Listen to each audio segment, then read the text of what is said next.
اعوذ باللہ من الشیطان الرجیم، بسم اللہ الرحمن الرحیم۔ السلام علیکم پیارے دوستو، آج ہم بات کریں گے حضرت آدم علیہ السلام کے حوالے سے۔ حضرت آدم علیہ السلام کو اللہ تعالیٰ نے انسانیت کا پہلا انسان اور پہلا نبی بنا کر دنیا میں بھیجا۔ ان کی زندگی اور پیدائش کا واقعہ قرآن مجید میں مختلف مقامات پر ذکر کیا گیا ہے۔ ان کی پیدائش اور زندگی کے مختلف پہلوؤں کو تفصیل سے بیان کرتے ہیں۔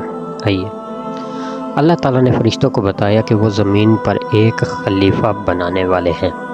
فرشتوں نے سوال کیا جو قرآن پاک میں موجود ہے، کیا آپ زمین میں ایسے کو بنائیں گے جو وہاں فساد مچائے اور خون بہائے، جبکہ ہم آپ کی تسبیح اور تقدیس کرتے ہیں؟ اللہ تعالیٰ نے جواب میں کہا، میں وہ جانتا ہوں جو تم نہیں جانتے۔ اللہ تعالیٰ نے حضرت آدم علیہ السلام کو مٹی سے بنایا اور اپنی روح ان میں پھونک دی۔ اللہ تعالیٰ نے حضرت آدم علیہ السلام کو جب چیزوں کے نام سکھا دیے اور فرشتوں کے سامنے پیش کیا، اللہ تعالیٰ نے فرشتوں سے کہا، مجھے ان چیزوں کے نام بتاؤ اگر تم سچے ہو۔ فرشتوں نے کہا، آپ پاک ہیں، ہمارے پاس علم نہیں سوائے اس کے جو آپ نے ہمیں سکھایا، بے شک آپ ہی علم والے، حکمت والے ہیں۔ پھر اللہ تعالیٰ نے حضرت آدم علیہ السلام کو فرمایا کہ وہ فرشتوں کو ان چیزوں کے نام بتائیں۔ جب حضرت آدم علیہ السلام نے نام بتا دیے تو اللہ تعالیٰ نے کہا، کیا میں نے تم سے نہیں کہا تھا کہ میں آسمان اور زمین کے راز کو جانتا ہوں، اور جو کچھ تم ظاہر کرتے ہو اور جو تم چھپاتے ہو سب کچھ جانتا ہوں۔ پھر اللہ تعالیٰ نے فرشتوں کو حکم دیا کہ وہ حضرت آدم علیہ السلام کو سجدہ کریں۔ تمام فرشتوں نے سجدہ کیا سوائے ابلیس کے۔ ابلیس نے انکار کر دیا اور غرور کا اظہار کیا۔ قرآن پاک میں ہے، میں آدم سے بہتر ہوں، مجھے آپ نے آگ سے بنایا اور اسے مٹی سے بنایا۔ ابلیس کے اس غرور اور نافرمانی کی وجہ سے اللہ تعالیٰ نے اسے اپنی رحمت سے دور کر دیا اور اسے شیطان بننے کا لقب دے دیا۔ اللہ تعالیٰ نے حضرت آدم علیہ السلام کو جنت میں قیام کرنے کا حکم دیا اور ان کے لیے حضرت حوا کو ان کا ہمسفر بنایا۔ اللہ تعالیٰ نے انہیں جنت کے تمام نعمتوں سے فائدہ اٹھانے کی اجازت دی، مگر ایک درخت کے قریب جانے سے منع کیا، جیسا کہ قرآن پاک میں موجود ہے۔ اور ہم نے کہا، آدم، تم اور تمہاری بیوی دونوں جنت میں رہو اور جہاں سے چاہو کھاؤ، مگر اس درخت کے پاس نہ جانا ورنہ ظالم ہو جاؤ گے۔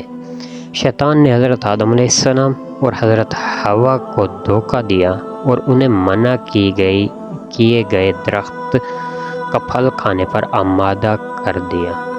پھر شیطان نے دونوں کو بہکا دیا اور انہیں اس حالت سے نکال دیا جس میں وہ تھے، اور ہم نے کہا کہ اتر جاؤ، تم ایک دوسرے کے دشمن ہو، اور زمین میں تمہارے لیے ایک وقت تک قیام اور فائدہ اٹھانا ہے۔ حضرت آدم علیہ السلام اور حضرت حوا نے اپنی غلطی کا احساس کیا اور اللہ تعالیٰ سے مغفرت طلب کی۔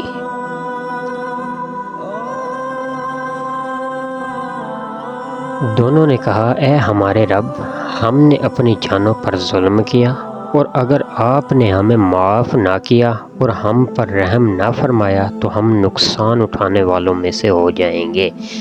اللہ تعالیٰ نے ان کی توبہ قبول کی اور انہیں زمین پر بھیج دیا۔ حضرت آدم علیہ السلام اور حضرت حوا زمین پر اتر آئے اور یہاں اپنی زندگی گزارنے لگے۔ اللہ تعالیٰ نے حضرت آدم علیہ السلام کو نبی بنایا اور انہیں انسانیت کا پہلا رہنما بنایا۔ اللہ نے انہیں زمین پر اپنی ہدایت اور رحمت سے نوازا اور انہیں اور ان کی اولاد کو عبادت اور تقوی کا راستہ دکھایا۔ حضرت آدم علیہ السلام اور حضرت حوا کی اولاد زمین پر پھیل گئی اور انسانیت کی ابتدا ہوئی۔ ان کے دو مشہور بیٹوں حابیل اور قابیل کا واقعہ بھی قرآن میں ذکر ہے، جیسا کہ قرآن پاک میں ارشاد ہے، اور انہیں آدم کے دو بیٹوں کا سچا واقعہ سنا دو۔ جب دونوں نے قربانی پیش کی تو ایک کی قبول ہوئی اور دوسرے کی نہ ہوئی۔ اس نے کہا میں تجھے ضرور قتل کر دوں گا۔ اس نے کہا اللہ صرف متقی لوگوں کی قربانی قبول کرتا ہے۔ قابیل نے اپنے بھائی حابیل کو حسد کی وجہ سے قتل کر دیا۔ یہ انسانیت کا پہلا قتل تھا، اور اس سے ہمیں حسد اور نفرت کے نقصانات کا احساس ہوتا ہے۔ حضرت آدم علیہ السلام نے بہت سی صدیوں تک زمین پر اپنی زندگی گزاری اور لوگوں کو اللہ کی عبادت کی طرف بلاتے رہے۔ ان کی وفات پر اللہ تعالیٰ نے ان کی اولاد کو انہیں دفن کرنے کا طریقہ سکھایا۔ حضرت آدم علیہ السلام کا واقعہ ہمیں اللہ کی رحمت، صبر اور توبہ کی اہمیت کا سبق دیتا ہے۔ اللہ تعالیٰ نے انہیں انسانیت کا پہلا نبی بنایا اور ان کی زندگی اور غلطی سے سیکھنے کا موقع دیا۔ یہ تھی حضرت آدم علیہ السلام کی پیدائش اور زندگی کی مکمل تاریخ۔ اللہ تعالیٰ ہمیں ان کے واقعات سے سبق لینے کی توفیق عطا فرمائے، آمین۔ السلام علیکم۔